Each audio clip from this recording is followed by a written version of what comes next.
నమస్కారం. సో మనకి మెదక్ జిల్లా మొత్తంలో కూడా మనకి ఈరోజు 6th, 7th, 8th ఈ 3 రోజులలో మనము ఏదైతే సోషియో ఎకనామిక్ సర్వే చేయదలుచుకున్నామో ఈ సోషియో ఎకనామిక్ సర్వేలో ఈ 6th, 7th, 8th ఈ 3 రోజులు హౌస్ లిస్టింగ్ ఆపరేషన్ అనేది మనం ఫస్ట్ చేయడం జరుగుతుంది. సో దీంట్లో భాగంగా ఏంటంటే ఎన్యూమరేటర్స్ ఎవరైతే ఉన్నారో మన జిల్లా వ్యాప్తంగా కూడా సుమారుగా ఒక 1600 మంది ఎన్యూమరేటర్స్ని మనం ఐడెంటిఫై చేయడం జరిగింది. అంటే సెన్సెస్లో మనం ఎన్యూమరేషన్ బ్లాక్స్ అనేసి మనము సుమారుగా ఒక 150 హౌస్ హోల్డ్స్కి ఇంచుమించు ఉండే విధంగా ఒక బ్లాక్ క్రియేట్ చేస్తాం సెన్సెస్ టైంలో. సో అటువంటి టైప్ ఆఫ్ ఆపరేషన్ ఇప్పుడు కూడా మనం చేస్తున్నాం.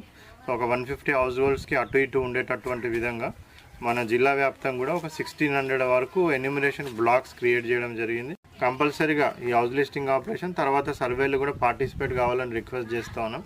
సో దీని ద్వారా ఏంటంటే ప్రభుత్వానికి సంక్షేమ పథకాలను సో వాళ్ళకు ఒక